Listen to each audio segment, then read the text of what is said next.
Assalamualaikum warahmatullahi wabarakatuh. Selamat kembali kepada channel Lutfi Osman. So, kepada sesiapa yang baru singgah di channel ini, so basically aku nak cerita sikit apa sebenarnya tentang channel ni. Okay, channel ni sebenarnya menceritakan tentang pengalaman aku travel sepanjang 44 negara, dan juga aku akan share tips travel untuk ke negara-negara yang aku dah pergi lah. Hari ini aku nak cerita sikit, bukan topik travel, tapi aku nak cerita sikit tentang isu yang hangat diperkatakan oleh netizen hari ini, iaitu berkenaan dengan Taliban. Adakah Taliban itu baik ataupun jahat?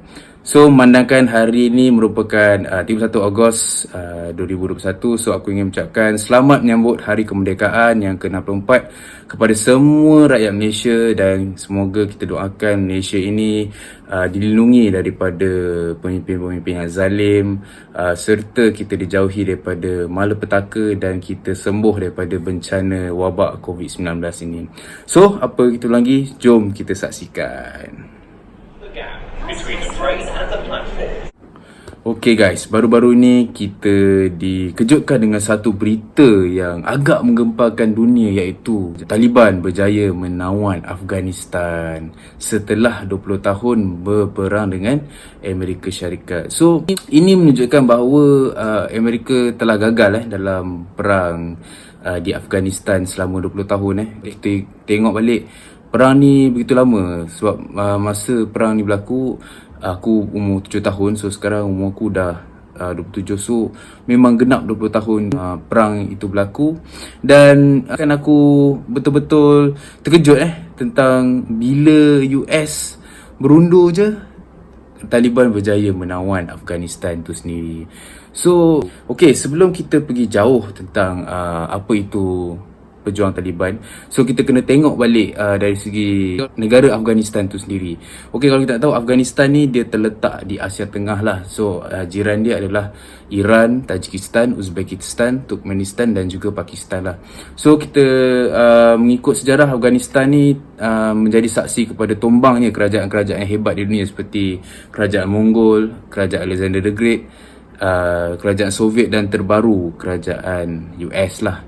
So kebanyakan empayar-empayar yang agung ni dia nak menawan Afghanistan, tapi akhirnya kebanyakannya tidak dapat berjaya mengawal semua kan.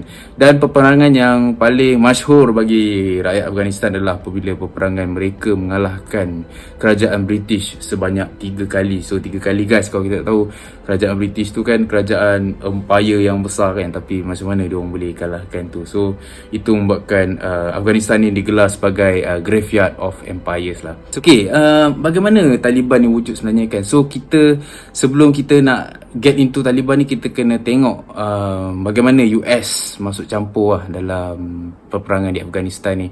So US ni seperti mana tahu, dia masuk campur di Afghanistan semasa kedatangan Soviet Union. Semasa Soviet Union nak tawan Afghanistan tu, nak menjadikan Afghanistan tu sebahagian daripada empayar Soviet Union, US yang di bawah CIA telah pun menaja kumpulan freedom fighters Afghanistan yang dikenali sebagai Mujahidin lah. Kita tengok famous kan, kalau dulu-dulu kita tahu yang Mujahidin ni berperang melawan Soviet Union kan.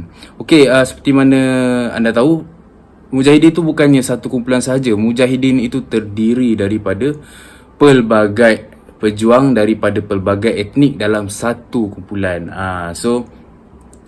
Kita kena tahu yang Afghanistan ni dia terdiri daripada beberapa puak etnik, iaitu Hazara, Uzbek, Tajik, Turkmen, dan yang majoritinya adalah orang-orang Pashtun.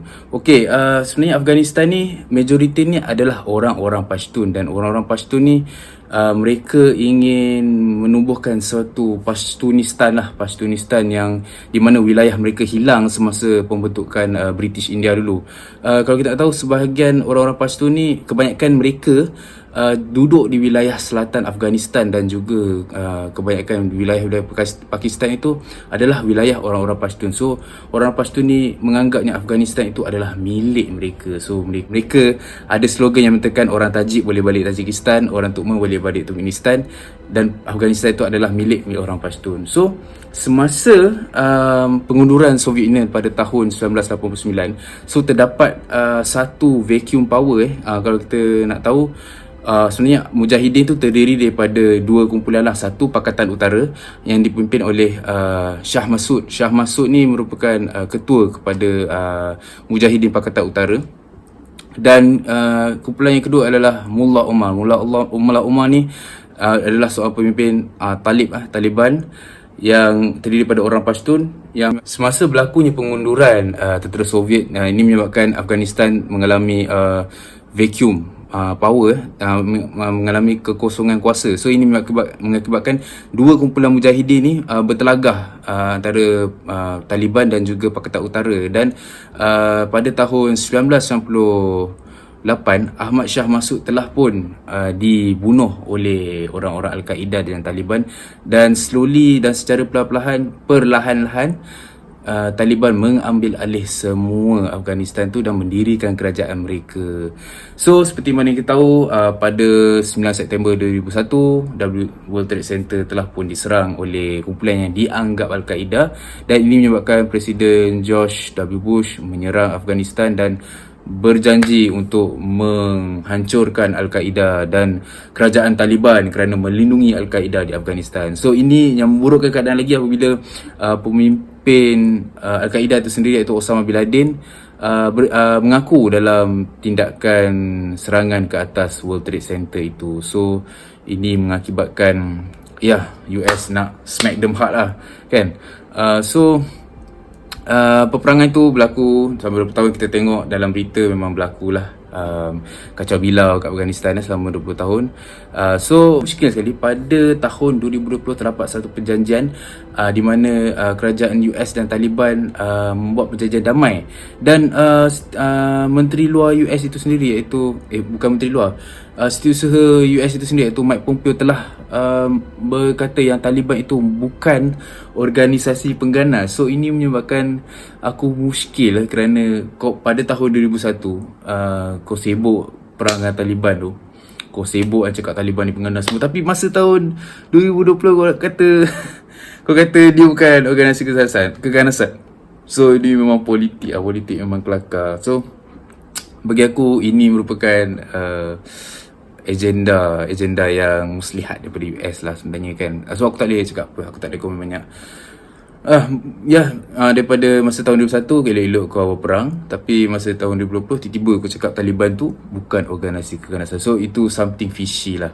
Okay, kalau kita nak tahu, yang Taliban baru ini dipimpin oleh seorang pemimpin nama dia Habibullah Akhundzada. Habibullah Akhundzada ni yang peliknya, dia tiba-tiba muncul lah dalam Taliban tu. Sebab sebelum ni, pemimpin sebelumnya iaitu Akhtar Mansur telah pun terbunuh dalam serangan drone oleh tentera US. Dan tiba-tiba ada satu watak muncul, Habibullah Akhundzada, dan Habibullah Akhundzada ni berjaya menawan semua Afghanistan dalam masa 20 tahun, kan. So ini membuatkan aku sangat fishy lah tentang apa yang berlaku kat Afghanistan sekarang ni. Tapi aku tak nak komen banyak. Tu kita tengok apa akan jadi nanti. Tapi mengikut Habibullah Akhundzada, Taliban yang baru ni menjanjikan akan memperjuangkan hak-hak wanita dan akan memperjuangkan hak kemanusiaan di Afghanistan. Dan mereka telah melakukan reform, yang perubahan yang berbanding dengan kerajaan Taliban yang dululah. Okay, so bagi aku nak kata Taliban ni baik ke jahat ke, kita sebagai rakyat Malaysia, kita tak boleh nak komen banyak lah. Sebab berdasarkan daripada pemerhatian aku, sebab aku tak boleh predict apa yang dia akan buat, aku boleh nilai apa yang dia orang dah buat dulu. Kerajaan Taliban ni memang sangat-sangat ekstrim, guys. Mengikut pengalaman kerajaan Taliban ni, sampai dia menafikan hak pendidikan kepada wanita yang berumur 8 tahun ke atas. Dan wanita ni tak boleh nak keluar rumah, kena duduk rumah. So itu merupakan satu, bagi aku Islam pun tak ajar tu lah, kan. Islam ajar kita wanita ni lebih mulia, dan kedudukan wanita dalam Islam tu lebih mulia berbanding dengan agama-agama lain. So bagi aku Islam juga tak mengajar lah untuk kita membunuh orang tak berdosa, bunuh ya suka-suka hati membuat undang-undang rimba kan. So bagi aku kerajaan Taliban yang dulu memang sangat-sangat ekstrim guys. So sampaikan budak-budak nak main layang-layang pun tak boleh. So bagi aku memandangkan Akhundzada dah bertikad untuk memperjuangkan, bertikad bahawa Taliban yang baru bukan Taliban yang lama. So kita just wait and see lah. Dan kita tak boleh nak komen banyak sebab kita bukannya orang Afghanistan sendiri. Sebab ya kalau kita ikutkan sampaikan masa US nak lari tu pun orang Afghanistan sibuk lari dan juga sampai jatuh daripada terbang kan.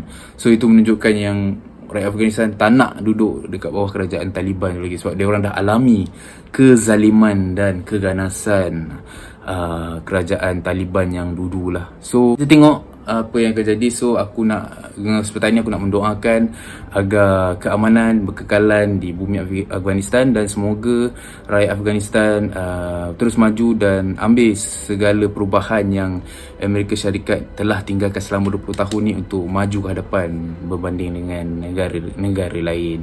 So itu saja daripada video aku untuk hari ni. So sekiranya anda suka dengan video ini, saya tekan like, share dan subscribe.